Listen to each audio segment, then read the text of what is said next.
کہ مجھے تبرکن رجال الغیب سے یا پیر و مرشد سے ٹوپی ملی تھی، تاج، تو وہ مجھے میری قبر میں رکھ دینا، تو تم نہیں رکھے؟ کہا حضور ہم بھول گئے غم کی وجہ سے۔ کہا وہ مانگ رہے ہیں، تو جب لا کر کے دیے تو ٹوپی ہاتھ میں رکھی تو ہاتھ اندر ہو گیا۔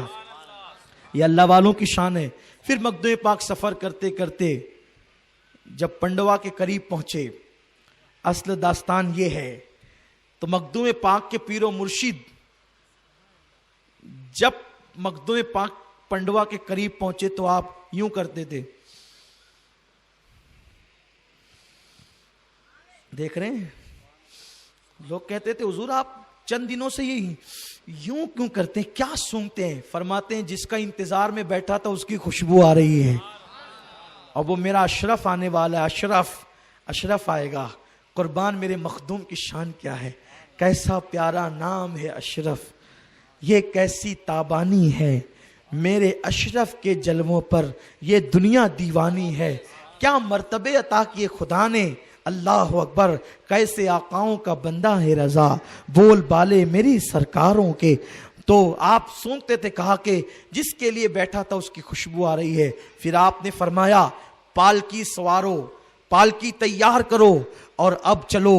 وہ سید مدینے سے چل کر، پہلے تو سمنان سے چل کے مدینے گیا، اور مدینے منورہ سے پنڈوا آ رہا ہے، اسے ہم لانے کے لیے جائیں گے۔ اور اس کے بعد آپ آئے اور اپنی پالکی سے اتر کر کے پیدل دور تک کے چلے، انتظار کرتے رہے پنڈوا کے باہر نکل کر۔ اور جب مخدوم پاک آئے تو آنے کے بعد آپ کو اپنی پالکی میں بٹھایا اور اپنے مریدوں سے کہا کہ اشرف کو لے کر کے چلو، یہ وہی تھا اب تک میں جس کا انتظار کر رہا تھا۔ مخدوم پاک اپنے پیر و مرشد کے ساتھ گئے، دسترخوان لگا ہوا تھا، قسم قسم کی نعمتیں تھی، آپ بیٹھ گئے، مرشد نے اپنے سامنے بٹھایا اور بٹھا کر کے اپنے ہاتھ سے لقمہ بنایا، اور لقمہ بنا کر کے حضرت مخدوم اشرف جہانگیر سمنانی کے منہ میں ڈالا۔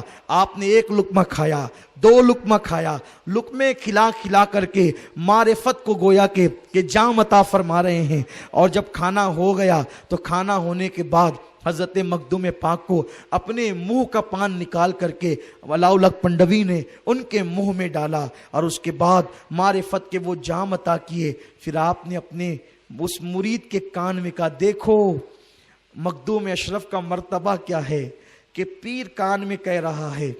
جب کان میں کچھ کہا تو آپ کی آنکھوں میں آنسو آ گئے، کہا کہ جی میں کہوں گا، کروں گا۔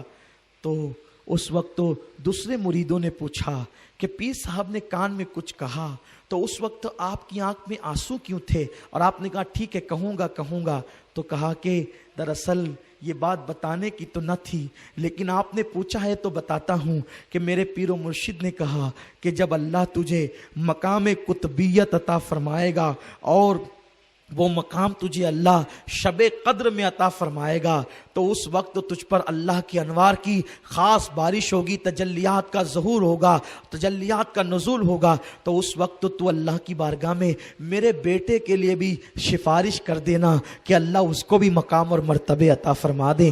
جس کا پیر و مرشد جس کی بارگاہ میں دعا کی گزارش کرے، یہ مخدوم اشرف جہانگیر سمنانی کا مرتبہ ہے، یہ ان کا مقام ہے۔ اور آج ہم ان کی محفل سجا رہے ہیں۔ آپ کو پتا ہے مخدوم پاک وہ ہے، حضرت عبد الرحمن چشتی ردولوی رحمت اللہ علیہ فرماتے ہیں کہ جب بھی میرے دل نے چاہا کہ میں خضر علیہ السلام سے ملاقات کروں تو میں مخدوم اشرف جہانگیر سمنانی کے مزار پر چلا گیا، تو مجھے خضر علیہ السلام کی ملاقات وہاں نصیب ہوئی۔ یہ مخدوم اشرف جہانگیر سمنانی ہے۔ انشاءاللہ وقت رہے گا تو اس کی آگے کبھی ہم گفتگو کریں گے اور حضرت کی زندگی پیش کریں گے۔ اللہ پاک ہم سب کو توفیق عطا فرمائے اور فیضان مخدوم اشرف سے ہم سب کو مالا مال فرمائے۔ دوران گفتگو کوئی غلطی ہو تو اللہ معاف فرمائے۔ السلام علیکم۔